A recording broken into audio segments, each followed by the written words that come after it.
इस वीडियो में मैं आपको बताने वाला हूं कि आप अपने ब्लॉग के ऊपर किस तरीके से आर्टिकल को लिखोगे, किस तरीके से अपने ब्लॉग पोस्ट को फ्रेम करोगे ताकि आपके ब्लॉग से ज्यादा रेवेन्यू बन सके। देखो, दो तरीके के ब्लॉगर होते हैं, एक तो न्यू ब्लॉगर जिनको कि अभी आर्टिकल लिखना नहीं आ रहा है, और एक दूसरे ब्लॉगर होते हैं जिनको आर्टिकल तो लिखना आ रहा है लेकिन उनके आर्टिकल से उनको रेवेन्यू नहीं बन पा रहा है। तो मैं ये दोनों ब्लॉगर्स का इस वीडियो के अंदर पूरा सॉल्यूशन करके रख दूंगा। देखिए, जो नए ब्लॉगर है वो आर्टिकल लिखना भी आ जाएगा उनको, अगर इस वीडियो आप देख लोगे तो, और जो इंटरमीडिएट ब्लॉगर है जिनको रेवेन्यू नहीं बन पा रहा है, इस वीडियो को आप देख लोगे, ऐसा मैं सीक्रेट स्ट्रेटजी आपको देने वाला हूं जिसको आप यूज करोगे अपने ब्लॉग के ऊपर और आप अगला आर्टिकल को लिखोगे। उसके बाद देखोगे आपके उसके ऊपर जब ट्रैफिक आएगा तो आपका इनकम कितना ज्यादा बन जाएगा। देखिए, ट्रैफिक लाना ही सबसे इंपॉर्टेंट नहीं होता है, ये भी बहुत इंपॉर्टेंट होता है कि आपका जो कंटेंट है किस तरीके का है। अगर उसके ऊपर अगर आपने अच्छा स्ट्रेटजी, अच्छा ब्लूप्रिंट आपने नहीं डाला हुआ है तो उसके रेवेन्यू नहीं बना पाओगे। तो ट्रैफिक ला के ही क्या करोगे अगर अच्छा रेवेन्यू नहीं बन पाओगे। तो इसलिए ये वीडियो हर उस ब्लॉगर को देखना बहुत इंपॉर्टेंट है जो अपने करियर को यहां से अच्छा ग्रो कराना चाहता है और एक अपने ब्लॉग से अच्छा रेवेन्यू बनाना चाहता है। तो चलिए वीडियो को स्टार्ट करते हैं। Hi guys, so I am Saurabh Ankush. तो देखिए, हम लोग को ब्लॉग पोस्ट लिखना है तो उसके लिए आसान करने के लिए, ताकि आप आर्टिकल को जल्दी भी लिख सको, कम टाइम के अंदर लिखो ताकि आप ज्यादा रेवेन्यू भी बना सको, उसके लिए मैं एक आपको फ्रेमवर्क देने वाला हूं। और ये फ्रेमवर्क दोनों के लिए हो जाएगा, नए ब्लॉगर के लिए और इंटरमीडिएट ब्लॉगर दोनों को यूज कर सकते हैं। ये फ्रेमवर्क को मैं खुद यूज करता हूं, खुद ही डेवलप किया हूं, और जब से मैंने इस फ्रेमवर्क के ऊपर काम करना स्टार्ट किया तो मैंने मेजर किया कि मेरा रेवेन्यू काफी ज्यादा इंक्रीज किया है। तो देखिए, वो फ्रेमवर्क क्या है। उस फ्रेमवर्क को स्टार्ट करने से पहले मैं आपको एक बहुत इंपॉर्टेंट बात बताना चाहता हूं। देखो, आपको क्या करना है, अपने ब्लॉग पोस्ट से, आर्टिकल से आपको इनकम करना है। ओके, तो देखो यहाँ पे क्या बात होता है, एक बात आपको समझना पड़ेगा। यूट्यूब, अगर आपने यूट्यूब मार्केटिंग के बारे में सुना होगा तो उसमें एक बहुत इंपॉर्टेंट टर्म होता है ऑडियंस रिटेंशन। मतलब आपको ऑडियंस को होल्ड करने का कितना आप रोक पा रहे हो उस ऑडियंस को। तो ये कोई यूट्यूब नया टर्म नहीं लेके आया हुआ है, ये एक्चुअली में जो ब्लॉगिंग का दुनिया है उसके अंदर इस टर्म को बोलते हैं हम लोग बाउंस रेट। बाउंस रेट का मतलब होता है कि आपके ब्लॉग के ऊपर जब कोई ऑडियंस आया, ये आपका ब्लॉग है और इसके ऊपर जब कोई ऑडियंस आया, ये कितना देर रुका उस आर्टिकल के ऊपर, तुरंत ही क्या काट दिया आपके आर्टिकल को या फिर कुछ देर रुका है, तो हम लोग को ये समझना पड़ेगा। तो यहाँ पर आपको उस आर्टिकल को किस तरीके से फ्रेम करना है, उससे पहले आपको ये भी समझना पड़ेगा कि आपको, अगर देखो कोई प्रोडक्ट आप बेचने की कोशिश कर रहे हो तो उसको कैसे बेचोगे। सपोज करो आप किसी रोड के ऊपर आप चल रहे हो और किसी को जाकर के तुरंत जाकर बोलते हो कि लो 50 रुपए का ये घड़ी खरीद लो, कोई खरीदेगा? नहीं खरीदेगा।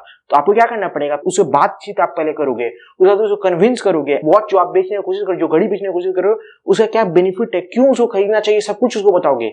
अच्छा, डायरेक्ट जाकर के किसी को बोलोगे ये घड़ी खरीद लो, तो क्या करेगा वो? तुरंत ही चला जाएगा, नहीं देखेगा आपको।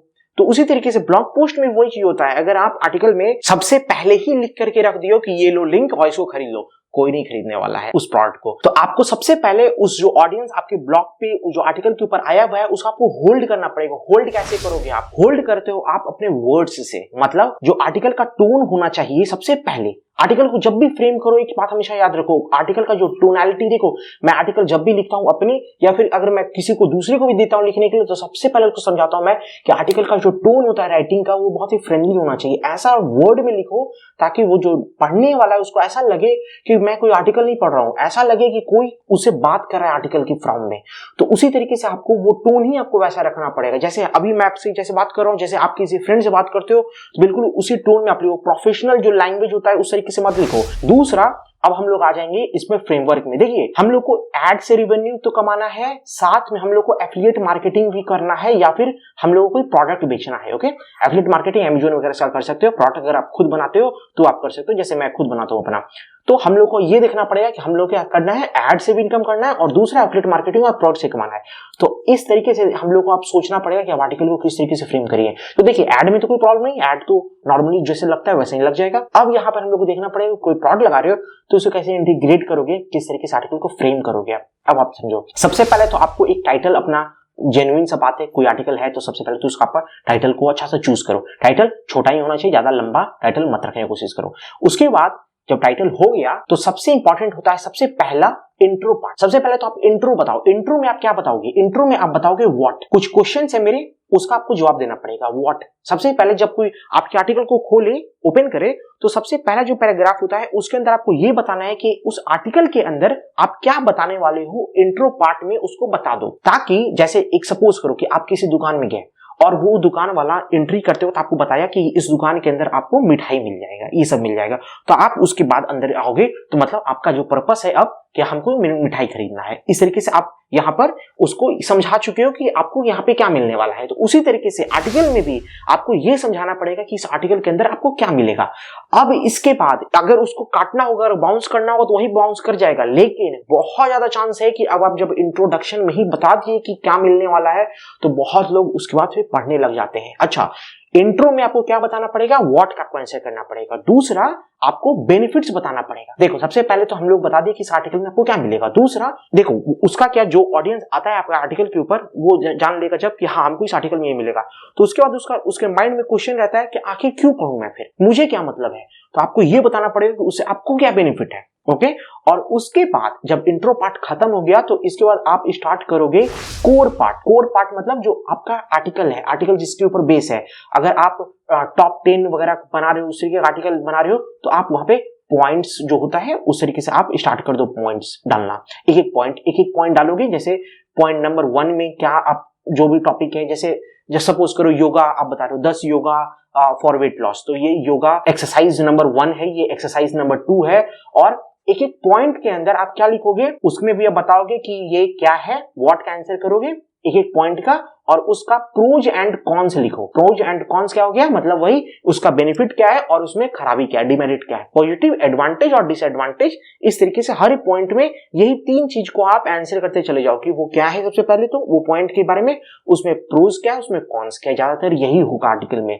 जब आपका ये कोर पॉइंट सारा खत्म हो जाए उसके बाद आप क्या करोगे, थर्ड में आप आओगे अब सॉल्यूशन पार्ट में। देखो ये फ्रेमवर्क कितना अच्छा वर्क करता है। ये पूरा एक जर्नी है। इंट्रोडक्शन में आपने होल्ड किया, उसके बाद वो जो आर्टिकल पढ़ने आया था वो आपने दिया, उसके बाद आपने बोला रुको एक सेकेंड, यहां पर मेरे पास एक और सॉल्यूशन है आपके लिए। अब यहां पर ये सॉल्यूशन देते वक्त वो आप पिच करोगे। पिच क्या करोगे, वही एफिलिएट ऑफर या फिर अपना प्रोडक्ट, और यहां पर अपना लिंक डाल दोगे। इस तरीके से आपका आर्टिकल बन जाएगा। जैसे आप देखोगे इस तरीके से मैंने एक आर्टिकल को यहाँ पे बनाया हुआ है। तो यहाँ पर चलो हम लोग एक एग्जाम्पल के साथ आपको बताता हूँ कि किस तरीके से आपको फ्रेम करना है। चलिए, यहाँ तक तो फ्रेमवर्क तो आप समझे, लेकिन बहुत लोग का माइंड में अभी भी जा रहा होगा कि इसको हम लोग प्रैक्टिकल लाइफ में कैसे इंप्लीमेंट करेंगे। ओके, तो देखिए सपोज करते हैं कि हम लोग स्टार्ट करते हैं एक आर्टिकल लिखना योगा के बारे में, yoga for weight loss. Okay, तो हम लोग का टाइटल है कि 10 योगा पोजेज मैं आपको इस आर्टिकल में बताने वाला हूं जिससे कि वेट लॉस होता है, ये हमारा टाइटल हो जाएगा। ओके, तो यहाँ पे इंट्रोडक्शन पार्ट में आप क्या लिखिएगा, इंट्रोडक्शन पार्ट में ये लिखिएगा कि इस आर्टिकल के अंदर मैं आपको 10 ऐसे योगा पोजेज बताने वाला हूं जो कि, अच्छा यहाँ पे थोड़ा सा इंटरेस्ट भी क्रिएट करिए, बहुत ही बोरिंग मत करिए, कुछ सीक्रेट्स बताइए, कुछ मिस्ट्री भी बताइए, कुछ सस्पेंस बनाने की कोशिश कीजिए, थोड़ा सा अच्छा वर्क करता है बाउंस रेट को रोकने के लिए। जैसे ऐसे ही फ्लैट क्या होता है कि 10 मैं आपको पोजेज बताने वाला हूं योगा का, लेकिन यहाँ पे इंटरेस्टिंग कैसे बन जाता है कि 10 सीक्रेट पोजेज मैं आपको बताने वाला हूं योगा, जिससे कि वेट लॉस जल्दी हो जाता है, कम टाइम के अंदर हो जाता है। तो ये सब चीजों को आप इंप्लीमेंट करोगे व्हाट के अंदर तो ज्यादा बाउंस रेट को होल्ड कर लेता है। तो यहाँ पर इस तरीके से आप इंट्रोडक्शन लिखोगे और व्हाट का आंसर करोगे। उसके बाद आप बेनिफिट का चार्ट बनाओगे। बेनिफिट का चार्ट में आप क्या बताओगे, बेनिफिट के चार्ट में आप ये बताओगे कि योगा का वेट लॉस में क्या लिंक है। बहुत लोगों के माइंड में तो यही जाएगा कि ये जो आप पोजेज बताने वाले हैं इससे वेट लॉस का क्या लिंक है, तो आप इसका आंसर करोगे कि बेनिफिट में क्या उसको मदद मिलने वाला है योगा से। उसके बाद अब सारा आप पॉइंट्स बताना स्टार्ट कर दोगे कि कौन कौन सा आप पोजेज दे रहे हो। ओके, पोज नंबर 1 बताओगे, पोज नंबर 2 बताओगे, पोज नंबर 3, इस तरीके से करके 10 पोज बताओगे। उसके अंदर आप बताओगे कि ये पोज क्या है और उसके अंदर प्रोज क्या है और उसमें कॉन्स क्या है, उससे क्या बेनिफिट उनको होने वाला है और क्या इसमें बुराई भी है ये भी बताओगे। बहुत ज्यादा बुराई की तरफ मजा होगा, बहुत ज्यादा ही बुराई है तो फिर वो पॉइंट ही क्यों लिख रहे हो आप। और उसके बाद आप सॉल्यूशन पार्ट में ये बता सकते हो कि देखिए इस आर्टिकल के अंदर तो मैंने तो आपको 10 पोजेस दे दिए हैं, लेकिन अगर आपको और भी जानना है, अगर ऐसे पोजेस सीक्रेट्स और भी कुछ जानने हैं जिनसे कि वजन सिर्फ 10 दिन में 5 किलो तक कम हो सकता है या फिर 15 दिन में 7 किलो तक वजन कम हो सकता है, कुछ डाइट प्लान आपको लेना है, डिटॉक्स प्लान अगर लेना है तो उसके लिए ये कुछ सॉल्यूशन मैं आपको दे रहा हूं। अगर आपको इसको क्लिक करोगे तो वहां आप ले सकते हो वो सारे कोर्सेज को। उसका आप वहां पे लिंक प्लेस कर दोगे पिच करते हुए, और वहां पे प्लेस जब जो ऑडियंस आएंगे वहां क्लिक करेंगे वो चले जाएंगे आपके एफिलिएट ऑफर पे और वहां आपका इनकम बन जाएगा।